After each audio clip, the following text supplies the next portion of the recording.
I remember one whole weekend, I was honestly on Investopedia.com researching and learning what private equity was. Rickesh Kishnani launched the world's first whiskey investment fund. We raised 12 million US and then we exited at 26 million in 2021. The fund was founded on the idea of to make an 18-year-old whiskey takes 18 years of aging in a cask. Timing was just terrible. And then nobody wanted to be seen buying all this expensive wine. let's not scare people. Going back to your happy place, let's talk about whiskey. So this particular whiskey, which is an interesting one, you're making a switch from private jet industry. We have to evolve with the market. And we literally bumped into each other. So you wanted someone like me, but not me. And then somehow we became business partners. Go out there, put yourself out there and establish the relationships. Have you ever felt like at a disadvantage? Thanks to you, I actually never thought anything. I've never asked you about this. Are you just throwing out buzzwords that you read on a flyer? What did you discover about yourself through that experience? Wow, that is a really deep question. We're getting into it. We're going to get right into it. All right. So I was told we've got 90 seconds to get people's attention. So I think we should just jump into the story of how we've met. We've known each other, 13 years now, right? Almost, right? Yeah. Friends, business partners, 13 years. Why don't you tell the story? Usually I tell the story. How did we meet and become business partners for over a decade? Well, how detailed do you want this to be? I think the audience would love to know. You go for it. Whatever you want to share. I mean, it was very blurry. I think as a first encounter, we were both very young. I think we were still in our 20s, yep. I guess. It was at a club called Drop here in Hong Kong. I guess a very clear first memory was like your text asking me to have lunch. Yeah. And I thought it was like, this is weird. I've never seen this guy under the daylight. Like, what does he want from me? I am having to run into you in clubs and bars. I'm not sure about lunch. It's a little bit too much to ask for. Yeah. And then somehow we became business partners now for over a decade. I guess that was not really in the cards at that point when we first met. Definitely not. Yeah. Drinking buddies at best. Yeah, so it was actually at Drop, and I think it was somewhere around 2 a.m, and we literally bumped into each other because we were both trying to get shots for our respective group of friends, and then I think I was trying to get you to try to get the bartender's attention because I really had no chance of getting these shots whatsoever. So we pooled resources, and then here we are. So now we run Rare Whisky Holdings, which is a group of companies investing in the whiskey industry in Scotland. But let's, I think, go back in time to, 2012, 2013 when we first met. We were running Platinum Wines at the time, right? So what made you want to get involved in the wine industry? Why'd you take that lunch? Why'd you even bother to talk to me? I think like anything else in life, you need to kind of be open-minded, right? Open-minded to hear what anyone has to offer. In your 20s, you're also trying to discover yourself and just put yourself out there and learn, and whether to be good or bad, everything is a lesson and a blessing at the same time. So I think what you say was interesting because you wanted someone like me, but not me. You still remember this line. Exactly. It's like, oh, I would love to have someone like you, but not you. Well, I just thought the reason I said that is because I really thought you were working in the private jet industry at that time, right? And you did private banking before that. So I honestly thought you just were out of our league in terms of what we were able to hire. But I know we wanted somebody smart, intelligent, hooked into the high net worth, audience, but also somebody who spoke Mandarin, and somebody that I could get along with. And so what I thought was, hey, I'm never going to get this person, but she must have friends and colleagues and a network of people that maybe she knows somebody who would fit. I was very pleasantly surprised when you said you were interested yourself, but maybe a bit of reverse psychology worked there unintentionally, right? We always want what we can't have, right? No, but I really appreciated your vision for the business, right? I think when you share that what you want to accomplish in the wine industry, I mean, it is such.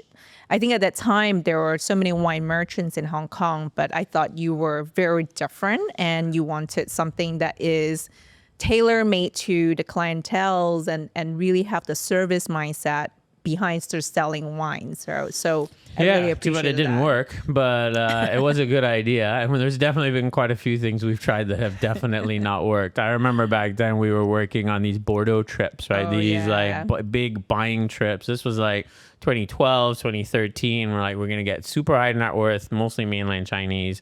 I remember we even printed these like booklets. Oh, You yes. remember these like Asian Banker Club booklets that we made, like 30-page booklets, super nice design. Timing was just terrible. It just didn't really work because it was right when I think the anti-gifting, Yes. anti-corruption stuff started in China, and then nobody wanted to be seen buying all this expensive wine. It was like the exact opposite of timing. Let's go back to one thing you said. You said in your 20s and 30s, it's all about discovery, right? You're discovering yourself. So what did you discover, I guess, about yourself when you were, let's go back to that time, right? So you're making a switch from private jet industry, you're getting into the wine industry, relatively small company, whatever. We had 8-10 employees at the time. What did you discover about yourself through that experience if you look back now? Oh, that is a really deep question. Well, we're getting into it. We're going to get right into it.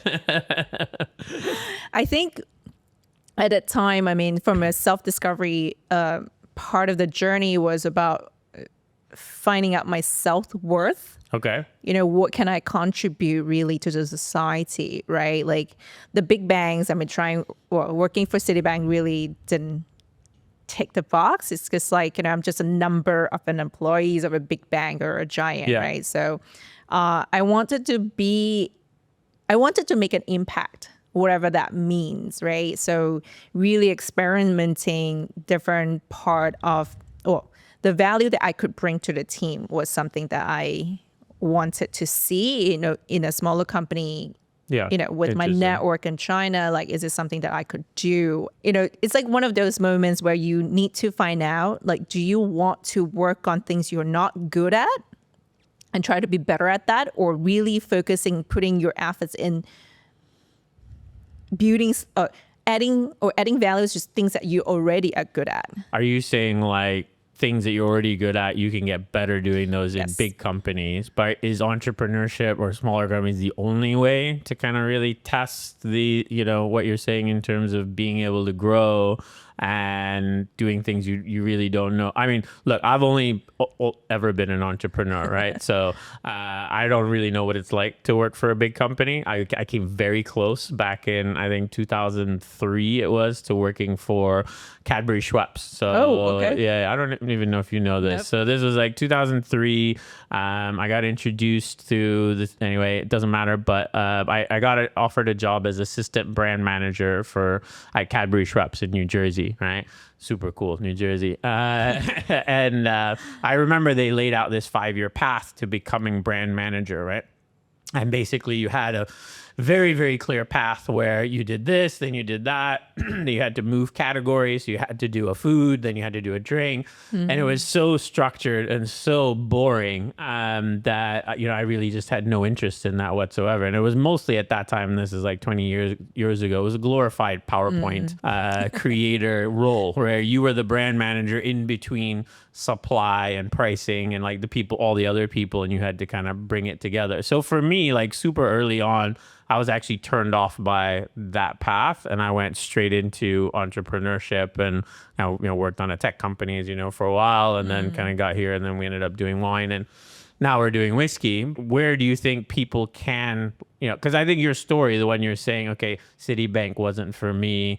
Like, I'm sure there's a lot of people listening or watching who maybe feel the same way, right? Like, I'm in a job that I don't really love. Are you saying they have to find a startup in order to get that feeling, or is there other ways? No, I mean, it's different for everybody, right? Like, I think you need to sometimes quiet your mind and listen to your heart, or just go and think about moments when your inner child was like the happiest, right? Like, you're actually the happiest. And I think this is when you find peace and purpose in things that you're doing. I mean, to be honest, in my 20s, it's all about discovery, meaning you did to try different things. I agree with that. Yeah. Travel, move countries, try different jobs. I think that is kind of the fun of it. But going back to, you're saying your happy place, let's talk about whiskey.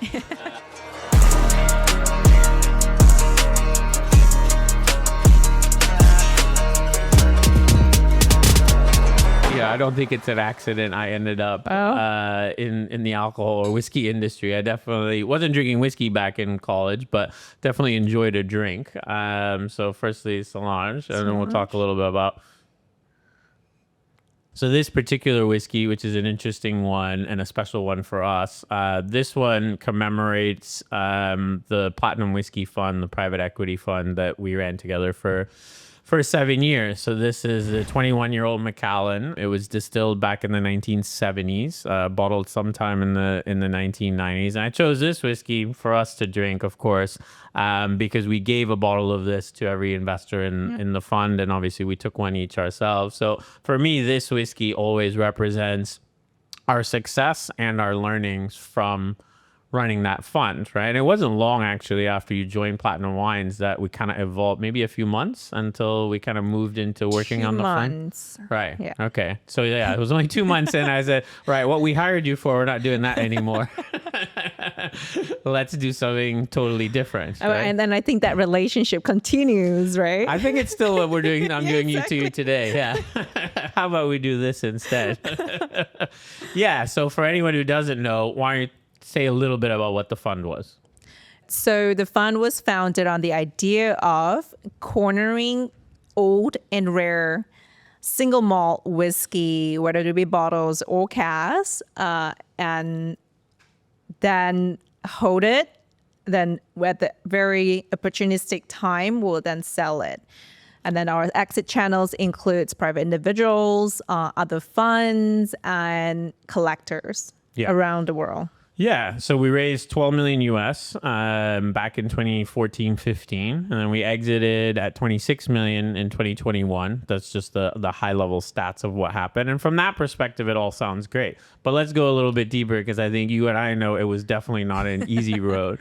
For you, were you familiar with private equity funds? Was this a world that you had kind of exposure to? Because I'll be honest now, easy to say now, I really knew nothing about private equity when we first got into it. I was honestly on Investopedia.com. I remember one whole weekend researching and learning what private equity was, 2 and 20 management fees, hurdle rates, all that stuff that I kind of know instinctively now. But back then I had to learn it from scratch. I never got any formal education on that. Did you have more knowledge than I did? I hope so. I mean, let's not scare people with like not knowing what we're doing. I think I have an idea of it. Like we as in the family has invested in private equity funds, but I am not a fund manager, so I never really had a chance to. Well, I think we were super lucky with the lawyers, 100%. With the advisors, with obviously Steve Bernstein, who was I think critical. Can't really mention the fund without saying Steve's name, who was such a mentor to me and really helped us to really get everything kind of formalized all at the right time, and happened to be, obviously he was running the fund administration company at the time that super kind of helped us. But looking back, I guess, to the early days of the fund, right? We set up the fund, we did the PPM, we did some early press release, if you remember. That worked pretty well, right? Bloomberg, blah, blah. We got some good exposure. We raised like 2-3 million, I think it was, pretty quickly, just from our own network of investors. And then there came this like 12-month slog, which at the time felt like the end of the world, at least to me, where like we were just pitching to everyone and no one was saying yes. What was going through your mind, if you can think back to, this is like 2014, I guess, where we were out there, we were doing events, I was telling the story to anyone who was willing to listen, basically, and I think you were too. What was it like for you back then that you remember? What did you take out of that experience, if anything? Well, I had people saying no to me for the first time in my life. That was not great. But I have to learn to take rejection. Okay. I think that was a very big learning. And I'm forever grateful that I was able to be on the journey with you. Yeah. I think if I were to be alone, I think I would have given up. Yeah, I don't think I would have made it a few times along the last 10 years, if not for you as well. So I'll cheers to that. Yeah, I agree with that. If for people who are maybe listening, who are, everyone who's an entrepreneur is always thinking about raising capital, right? Raising capital, whether you have a startup, whether you have a fund. whether you have a project, what were your or some of your key learnings that you would apply today or you would share with people listening? I'm out there trying to raise money. What do you think are the keys to that being successful? I think your why has to be strong enough to Yep. keep you going. Yep. It's, you ask yourself, like, why are you doing this? Right? I think if your why isn't strong enough, then you will not know how to pivot. I think that Yep. the why was our North Star. Yep. I mean, and also have to be flexible, agile enough, like not going in with a big ego, right? To just say, okay, that was not good. Well, how can we tell the story better? Yep. And you also get feedback from pitching.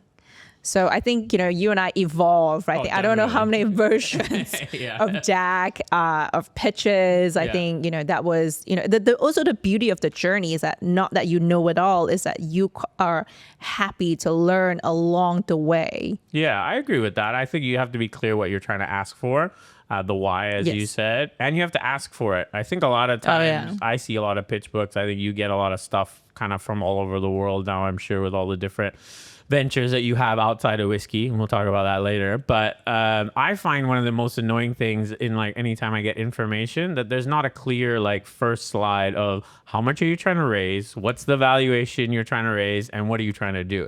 If that's not page one, I'm already losing interest Yep. because now I got to go through this 40 slide deck just to like get to the meat. And then of course, yes, I do want to read the other information, but I think we were pretty direct, and at least that I think got us a yes where we got a few of those, but we also got a lot of no's. But I would rather get the no than a maybe or a just no response whatsoever, right? And that was the most annoying part I felt, was like when you'd have this great meeting and you think that you got, some potential, and then they disappear for like a month. So I think you want a decision kind of either way, and just keep that target list super focused. I mean, we just used Excel. I don't remember having anything more sophisticated The than color-coded Excel that we yeah, have. very color-coded Excel with a yes, maybe, not now, come back in 6 months, and never, ever, ever. Right? Yeah. think I mean, we had some surprises as well. I think with Yeah. your interview and then your LinkedIn post, I mean, you got reverse inquiry as well. Yeah, no, and- that's right. Yeah. We had an investor, a lovely lady, won't say her name, but a lovely lady from Canada, who saw the interview, found me on LinkedIn. We had a couple of calls, and she ended up investing $250,000 US. I actually still haven't met her. We have had many calls and many Zooms, and have a kind of relationship. But yeah, that reminds me, I should probably still pay her a visit at some point and give her a thank you, because that's pretty amazing that she took that leap of faith. We also had an investor who doesn't drink, remember? Yes. Right? So a good friend in Singapore who teetotaler, never ever touched alcohol for whatever decades and decades, but he saw the model, thought it was interesting, and kind of went for it. So We also converted a non-whiskey drinker to a whiskey lover. So yeah. Well, I think the other learning from that, for me at least, was also you don't really know where it's going to come from. Like some of the ones we thought definitely is going to happen didn't happen. The ones that we thought probably not ended up coming in a little bit higher. So I think you have to keep an open mind and just keep focused on it, right? And you just have to keep doing it again and again. And I mean, I remember I was having dreams about, pitching the fund. I can still say the it's been 10 years. I could still say the pitch like that to, anytime anybody asked for it, because we were just so good at telling the story. And it was a story we believed, going back to your point about having that North Star. One thing we didn't know, though, I think you'd agree, is how the hell we were going to exit. So I feel like we made it through that fundraising, round, and that was a huge, 2 years worth of work. Then we got into buying, and we bought a lot of whiskey. I think we had 12,000 bottles worth of whiskey at one point. Then let's fast forward a little bit, and we got into 2019. So we had Brexit. That sucked. Then we went straight into the global pandemic, which was 5 years ago already, by the way. Yeah. So we hit some super hard macro challenges towards the end of the fund, but we still managed to exit and exit on time. What did you take away from that part of the experience? Because you also were instrumental to finding some key distributors, especially the European distributor who took, I think, 5-6 million towards the end, right?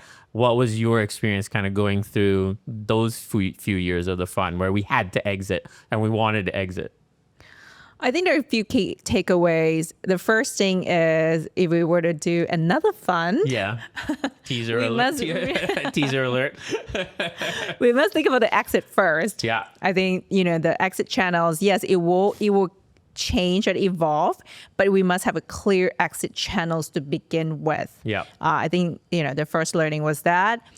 Second learning was, it's similar to the idea of pitching. You just have to also go out there, put yourself out there and establish the relationships and speak to different kind of people. It's also a numbers game. Yeah. Like it or which not. we were pretty bad at because it was only two of us literally in the company for a long time. Plus, we should mention Yanni, of course, who, as our head of operations, has always been the cornerstone and the rock to everything that we've been able to accomplish. So thank you, Yanni. But yeah, for a long time, it was just you and me out there trying to kind of do the best that we could. And now it's great that we have a little bit of a team and can kind of spread that, those resources and I guess that activity a little bit more too.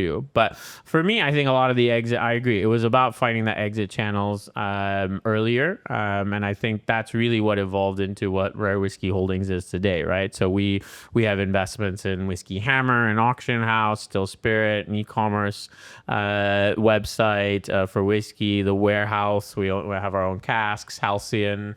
There we go. Halcyon, our own independent bottling brand. So what did you take from your experience when we went from fund to more, I guess, not really venture capital, but at least a venture capital style Model, approach where we were investing in companies in the Scotch industry and kind of where we are today now with all of these companies? What did you, I guess, take from this experience the last 5 years? I think we were so stuck when we were trying to exit that I think exit channels became the important point. Yep. And the idea of building the whole entire ecosystem, right, for whiskey was also crucial. You cannot have, if you have access to one part of the business, the others are controlled by someone else. It's also harder for us to mitigate and change the industry we want to see. I mean, have the changes within the industry that you and I can actually take control of. I think that was like one of the learnings. Yeah. Like anything else, as the world keeps changing, I think we also have pivoted our business model a few times. And I think it's all for the better, right? Because I think in order for us to keep up or stay relevant in a very opaque industry like whiskey, we have to evolve with the market. Yeah, and I think, to be honest, that's like the key to entrepreneurship. So I think this is my 9th or 10th kind of company that I've been involved in. Some successful exits, some not as successful, and keep going. But I think my learnings looking over the last 20 years of being in entrepreneurship, I think the only key that I can point to across different industries, tech, F&B, private equity, retail, is the ones that are willing to adapt. And it doesn't have to always be a pivot. I actually don't like the word pivot because I think it's kind of a bit overused and it sounds like you're changing your whole model. It doesn't always have to be that extreme, though sometimes yes, but I think it's more adjusting, right? And if you can adjust to where the market's at and stay nimble, then those are the guys who always, I feel like, find a way to win or find a way to kind of get out of the rut that they're in, right? So why don't we talk about that? The whiskey market right now, this is not a whiskey podcast, but we should talk a little bit about whiskey. The whiskey market right now, pretty challenging, right? Last 2 years specifically, we've seen, decrease in luxury spending around the world. That's wine, whiskey, art, everything, right?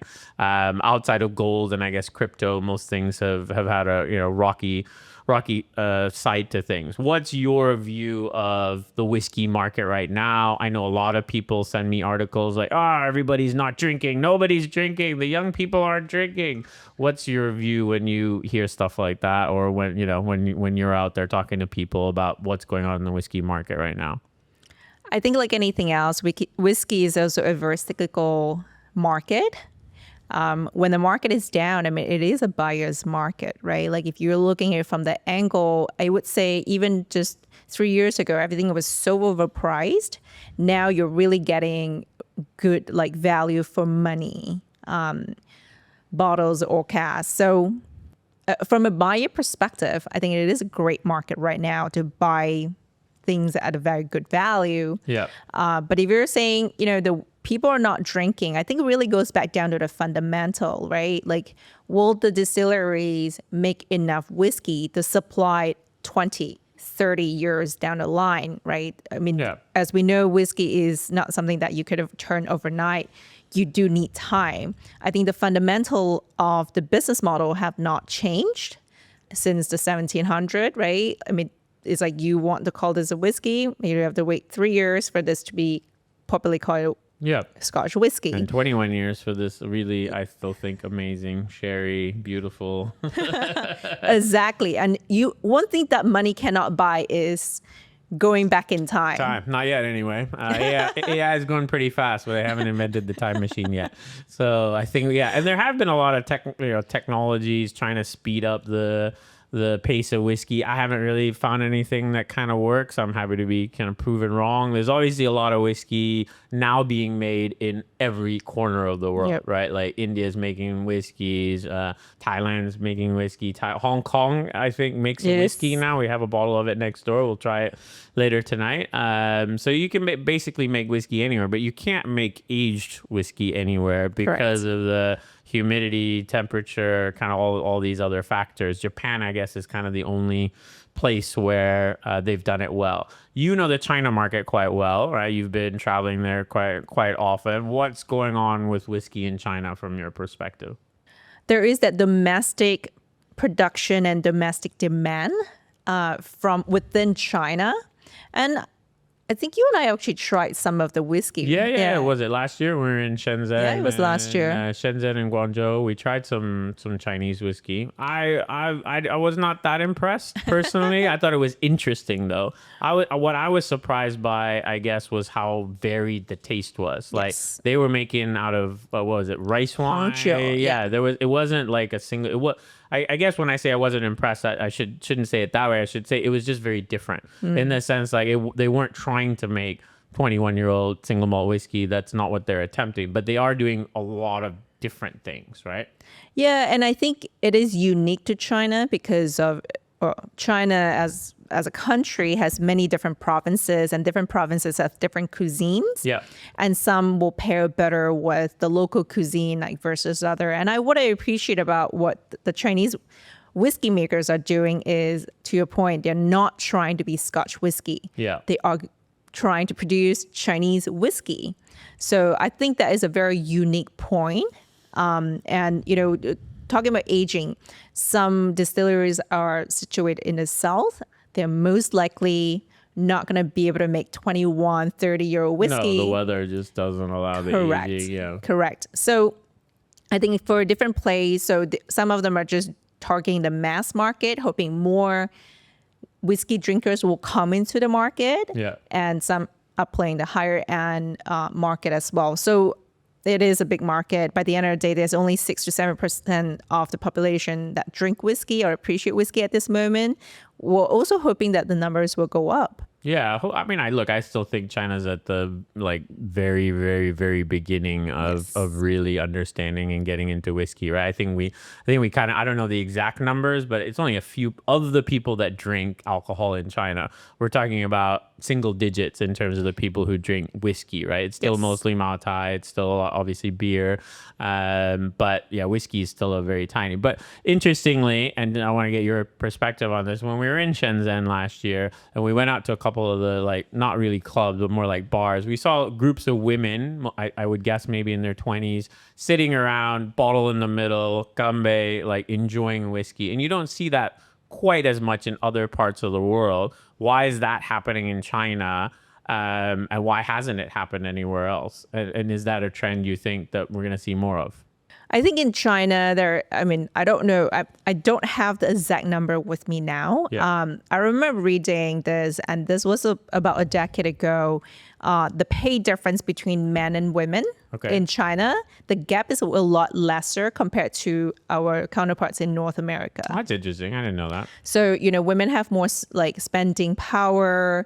They could it will literally treat it like the same way. It's not because you're a woman, you're not allowed to do something. And there's no concept of like, this is for men only or this is for women. See, that's what I think it's about, because I think in the Western world particularly, right, whiskey has this connotation with generally a white guy in their 40s or 50s, right? And that is, and that whole, I guess, subtext or that context is 100% comes through in media and movies and all that kind of, from James Bond to Mad Men. Like, that's what people portray and see. But in China, I feel like they didn't start with that bias. Like, nobody told women you're supposed to have rosé and the men are supposed to have whiskey, or whatever the construct is, right? So I feel like with that openness, actually from a flavor point of view, and from a wanting to drink and enjoy point of view, whiskey is actually quite appealing. It's got high ABV, it's got a story. It's the way you drink it is you don't mix it with anything. It's great for sharing with a group of friends. I feel like those like points actually, I think I've said this many times, I think actually do well or pair well with Chinese culture, right? In the sense of how they want to enjoy alcohol. I think the either the yellow wine like Huangjiu or Baijiu, right? Like the white rice wine category, because the ABV naturally are quite high. So any kind of spirits, it's not of a shock to the system. Yeah, right? they're used to that. Exactly. I think wine took them quite a bit of time to get used to, but Whiskey should be easier. Yeah, a lot easier. And so, okay, I guess I should ask, at least in some way, you're a woman in whiskey, right? Have you ever, I guess, been asked about that? What are your feelings about that? It is a very male-dominated industry. Particularly, I would say, on the like in terms of the distillation, and at least a lot of the making of whiskey, etc. Historically, very male dominated industry. I've never looked at it that way because we've always been kind of partners, and I think there's a huge opportunity for women, men, everyone to drink whiskey. What's been your experience? Have you ever felt like at a disadvantage because you were in this industry, or have you felt, hey, this is unique because you're particularly an Asian woman in the whiskey industry? How do you feel about it? I think maybe thanks to you, I actually never thought anything. I've never asked you about this, but I've been meaning to ask you about this. So this seems like a good time to do it in front of, the internet. I mean, it is such an interesting question. I think it has to do with my background a little bit, growing up in a family business with my dad and, being and also in a very male dominant businesses. I never really think that this is only for female or male. Like, I think everybody is equal as long as you have the ability to do something. Like, I think you need to, yes, perhaps being a female in a male dominant industry, you kind of have to work slightly harder, or people have a different point of view and say, oh, are you the secretary? Like, what are you doing here? Like, I think you do have to kind of like prove yourself a little bit more. I would say I definitely had a sense when we were fundraising. Yeah. We were like, oh, where's your boss? I was like, and it's me. Look, which boss? I am the captain now. But what kind of reactions do you get now? Because you have your family business. You still do a lot for that. You have another business called Audacy Ventures. We'll talk about that maybe a bit later. But when you tell people, hey, I work in the whiskey industry, this is what I do, how do people react to that now? What usually happens? It was like, well, what are you drinking now? That's what everyone wants to know. Yeah, they're just like, what are you drinking? I was like, do I look like an alcoholic? I'm in a business, but I don't drink every day. I know. I wish we could just sit around and chat like this and have whiskey every day. This is unfortunately not most of our jobs. Exactly. We have to thank Ben from our team for encouraging us to do this podcast, but at least gives us a chance to sit and have a conversation and have a dram, because we actually don't do it that often. More often than not, we're in meetings, Excel sheets, and kind of getting things, PowerPoints, and kind of getting things done. So it is nice to stop and kind of have a dram and enjoy the moment. Yes. so much. Cheers. So, what do you take, I guess, from where we are now? What are the opportunities ahead for the whiskey industry? We've talked about kind of the evolution. If I can summarize, I think, at least while we've been involved, there was a meteoric rise, from kind of 2014 to, let's say, 2022, right? Where prices were going up, everything was going up. There was a lot of demand for everything. We got involved in a lot of different businesses. Last 2 years have been quite different. Where do you see the opportunities ahead in the, let's say, next 3 to 5 years? Where are the markets? Where are the opportunities for anybody who might be interested in getting involved in the whiskey industry, or who wants to pay attention to what's going on in the whiskey industry? I think the market has shifted in a way where in the past we are very much product focused. Okay. Right? You come up with something and be like, you must like this, right? Or I market the idea to you that you must like something. I think with the younger generation, there is also a shift where it is more community based and people actually want to be heard. Okay. So When you say younger, sorry to interrupt, the younger who are we talking about? Not me, obviously, because I don't even have Instagram. people in their 30s or 20s. And these are people because I don't know many of these people. I have some touch points, I would say. And what do you mean when you say, I want to dive a bit deeper. When you say community, I mean, we all kind of want that community, right? How is that different from maybe what I want as someone in their 40s versus what somebody in their 20s or early 30s wants in terms of community? What does that mean? So in the past, I would say people our age Yeah. like the idea of like, oh, this is a nice bottle of whiskey and I would like to enjoy with my group of friends only. Right. Right. Like the effort is less collective. And I would say community these days, like we want to say, even we could be coming from very, very, very different background, but there's a sense that we all belong to the same community, because you could be whiskey lovers from different parts of the world, but we kind of have a voice to say, okay, we like peaty whiskey, but with a hint of sherry cask or something. Like they want Right. to be able to like communicate within the people Other that have the same people. like-minded people. Okay. Yeah. And you're seeing this across different industries. This is more like a general consumer kind of the way that people want to interact with brands, or what, or how they want to. I'm just trying to understand more what you mean, this community. I guess I'm not part of any community, clearly. That's why I hang out with the same 10 friends pretty much all the time. When I find time, that is, to hang out with my friends, it's yourself and a group of probably about another 10 people, and I'm kind of good there. But is this more because of how easy it is, obviously, for online communities and stuff like that? I thought it was going the other way, because I thought with AI and with all the developments, like more the younger generation are actually becoming more inward, in the sense that like they're on their phones all the time, they're only communicating through apps and things like that, and they're not really wanting this community. Yeah. They're getting more inward and more isolated. Isn't that what we're seeing, especially in communities like, I guess, Japan, Korea? I'm just saying that because I was in Korea recently, as you know, and like in that community, it's a big problem because not enough people are dating, not enough people are getting married, not enough people are having kids, right? And there's this isolation theme to that. But you're saying it's different. Is it Western world versus Asian world, or? No, I think that people that are on their phone, they are on the phone with other people that are online. They're not on the, they could, I don't know, they could be on the phone with another bot. Yeah. I mean, for all we know, I right? have no idea what on Instagram or is real, or, like. So my realization is that the community is built upon a common interest. Right. And people are not necessarily sitting down and drinking like you and I are doing, right? They're constantly chatting and discussing something on a group chat or a community-based platform. Yeah.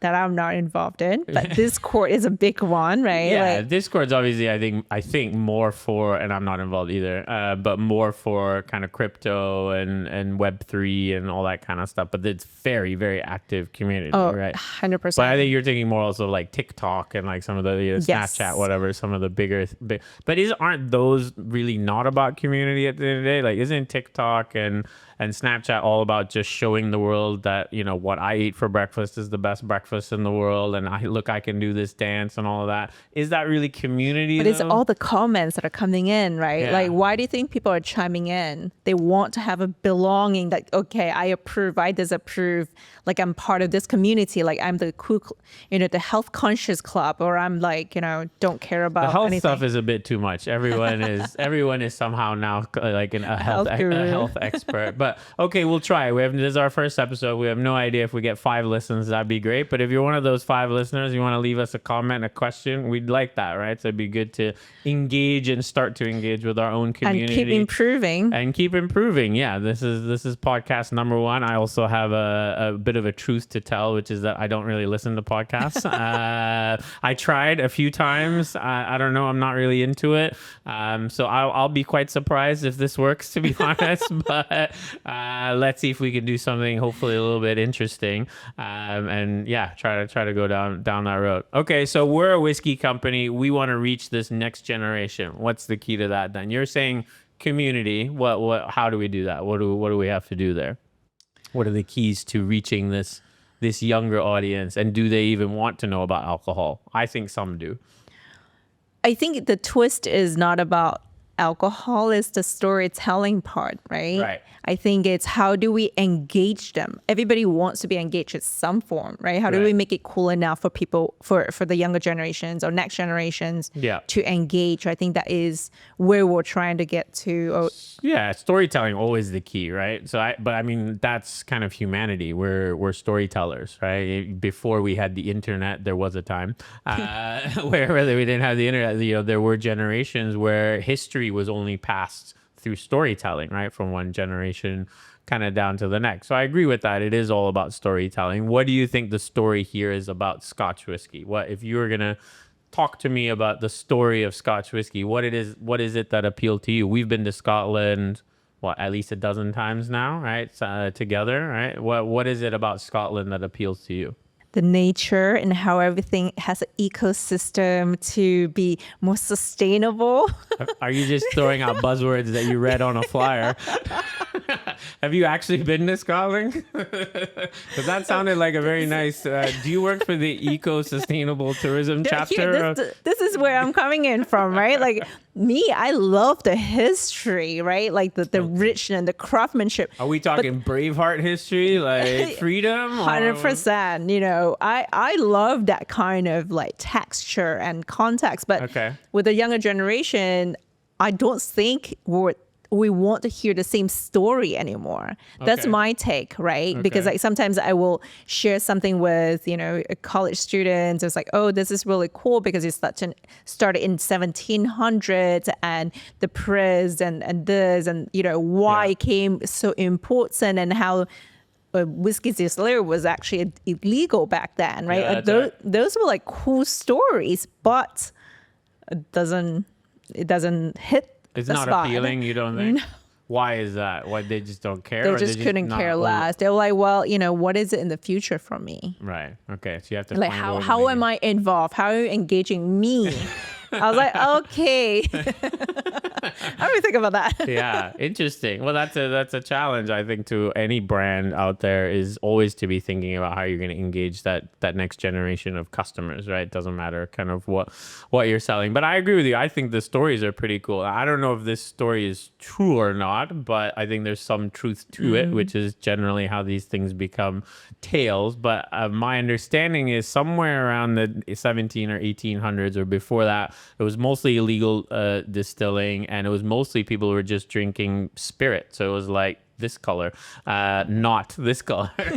And then there was a king of France who was visiting Scotland, and he knew about the illicit distilling, and so he specifically asked for he asked for whiskey from some of those distilleries up north, and they brought it for him, and he loved it so much he wanted to take it back to France. But at that time, this is like several weeks of a trip, or maybe even a month or two, and so he said he wanted to take some home with them. They had no idea what to put it in, so they ended up putting it in like an oak barrel or something they had laying around. And he got back to France and found that the color had changed and that the flavor had changed, and that is potentially, maybe, again, I have no idea if there's any truth to this, but that's how they discovered that aging whiskey in barrels or in wood changes the flavor over time. color, yes. I think that's kind of cool. I think throughout history, there's a lot of things that have been, I guess, discovered by accident a little bit, right? So we'll have to see what new accidents there are to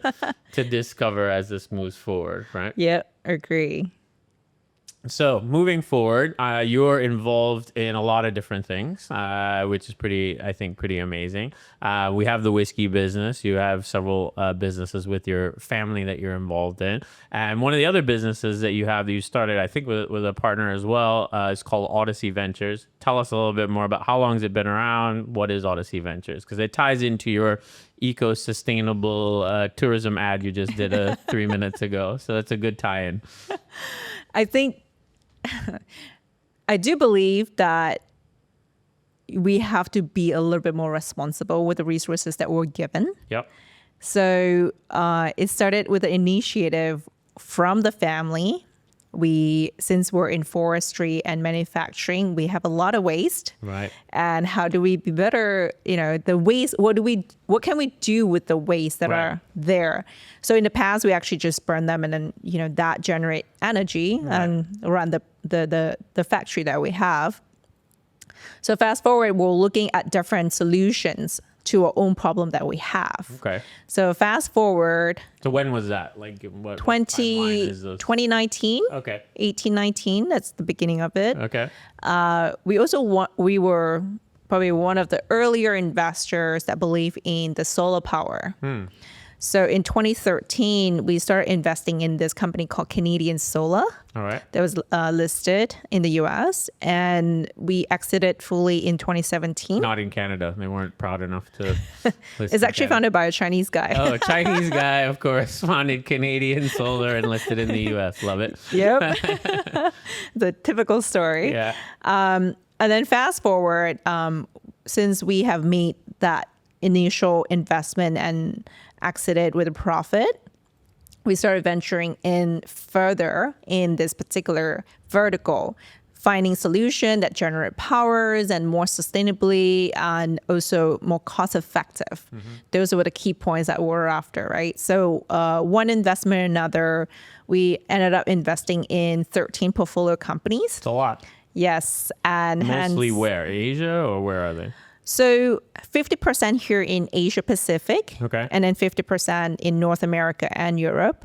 All energy focused or all sustainability focused? Those two different things. Right? Yes, correct. So is energy efficiency and industrial tech. Oh, interesting. So I guess coming from the industrial background, we wanted to be more efficient and also being more responsible for our environment. Right. So those were the driver to where we are now. So that was the first initiative. And, as anything else, like our whiskey business as well, it's always about managing the portfolio after we put money behind, right? Making sure that they survive, making sure the technology is getting to the end client. So those are the things we do.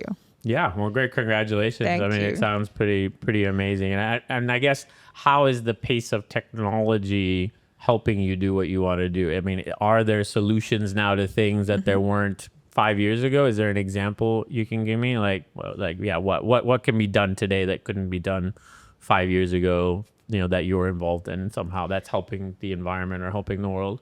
Yeah, so we invested in the company last year that will recycle marine wool sludge. Okay. So the usually you see this like gross looking thing that floats on the ocean. Yeah.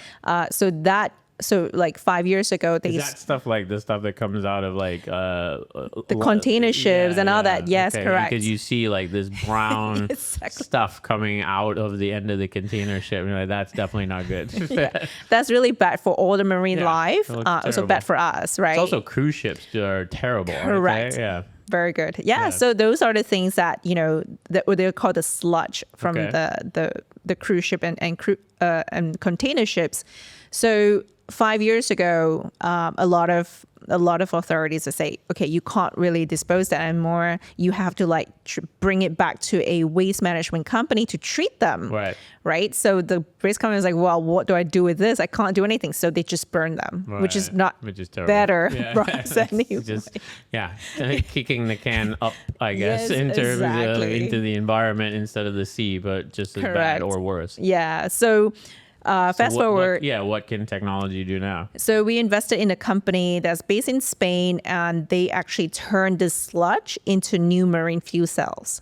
So Somewhat efficiently? yes. Okay. So the recovery rates is 90%. All right. Yeah. So pretty much, the sludge, which is like brown and dark, like black, almost black color, to clear fuel cells again to then sell it back to the cruise ships or the container ships, right? Interesting. So this is a drop-in solution because, when we say drop-in, it's like you don't have to change the configuration of your ship to use this new Which is fuel great. cells. Yeah, there's no cost, right? Because if there's a cost involved, they're just not going to do it. Exactly. So what's stopping, I guess, at all of like that being implemented everywhere? Why isn't every marine ship or every ship in the world using this technology now? If that exists, what's the challenge? So the technology, this company just started the first commercial plant. Okay. They just got the permit to build This it. is early days. Very early days. Got it. So Okay. it is something that, for us, logistic is everything, right? Right. I mean, from buying things from Taobao to Yeah, just ship yeah. around the world. Yeah. This is a very crucial industry. And for us, especially, we manufacture to export. Right. So that was why we decided to look into this sector as well. Yeah, which is great. And it's good that you have a, I guess, holistic view on everything that you're getting involved in and looking at the impact that all these different pieces have on what you're doing, right? I Yeah. hope that even in the whiskey industry and some of the things we're doing, we could always continue to do better where it comes down to packaging, shipping, even how the production is, done, the glass. Like there's so many areas I still think there could be better innovation and better use of recycling. I think recycling, again, I don't like that word, but more efficient yeah. disposal, or at least not harming the environment in the way that those things are done. All right, switching topics a little bit. So you have a business partner in Audacy Ventures, is that Yep. right? You have a few siblings, as far as I'm aware. You're the oldest of a pretty large group. You and I have been business partners now for over 12 years. Many people out there maybe have a business partner or think about having a business partner. What do you think? And I'm not just asking about me, but in your relationships with business partners, what's the keys to success? Maybe one or two, and what are the one or two, I guess, challenges or things you've experienced that people should watch out for? We'll always meet them at the bar. Yeah. I find that things tend to go better that way, Exactly. generally. I mean, the funniest thing is I met Toby because I was pitching him Whiskey Fund. Right. There. Okay. So at least whiskey was involved in that too. Yeah, and he's still a big whiskey lover. So right, there you go. So meeting people at a bar is actually the key, the way to go. That's helpful. Okay. Anything else?